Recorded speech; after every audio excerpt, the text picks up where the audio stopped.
ఈరోజు మన రెసిపీ వచ్చేసి కొబ్బరి లడ్డు. పిల్లలు ఎంతగానో ఇష్టపడే కొబ్బరి లడ్డు ఎలా త్వరగా చేసుకోవాలో చూద్దాం. దీనికి కావాల్సిన పదార్థాలు కొబ్బరి తురుము, బెల్లం, యాలకుల పొడి. ఇంతే అండి. 3 ఇంగ్రీడియంట్స్తో చకచకా పిల్లలు స్కూల్ నుంచి వచ్చేలోపు కొబ్బరి లడ్డు చేసి పెట్టేయచ్చు. ముందుగా స్టవ్ వెలిగించి ప్యాన్ పెట్టుకొని మనం కప్ ఆఫ్ బెల్లం తురుముని వేసుకోవాలి.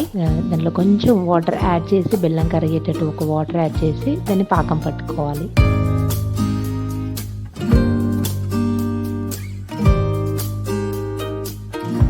దాన్ని లైట్గా తీగ పాకం వచ్చే వరకు చేసుకోవాలి. ఇలా నురగలు వస్తూ ఉంటాయి.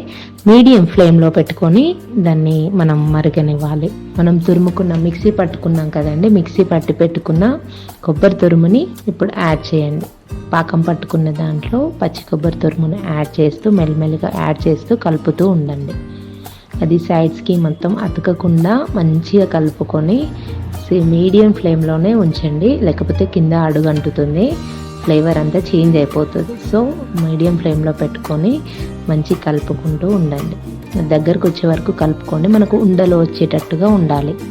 సో ఆ కంటెంట్ వచ్చే వరకు కలుపుతూ ఉండండి.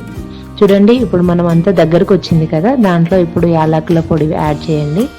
యాలకుల పొడి అంతా దానికి మిక్స్ అయ్యేటట్టు కలుపుకొని దాన్ని కొంచెం స్టవ్ కట్టేసి కొంచెం వేడి తగ్గే వరకు వెయిట్ చేద్దాం. దాన్ని కొంచెం వేడి తగ్గిన తర్వాత ఇప్పుడు చూపిస్తున్నాను కదండి, ఉండలు కట్టాలి. ఇట్లా ఉండలు కట్టి కోకోనట్ డ్రై పౌడర్ ఉంటుంది కదా, దాంట్లో ఇట్లా రోల్ చేయండి. ఈ లడ్డూని దాంట్లో రోల్ చేస్తే చూడడానికి అట్రాక్టివ్గా ఉంటుంది, తినాలనిపిస్తుంది వెంటనే. ఇదండి ఈరోజు మనం చేసుకున్న కొబ్బరి లడ్డు. ఎంతో జ్యూసీగా, టేస్టీగా, కరెక్ట్ కొలతలతో సరిపోయింది.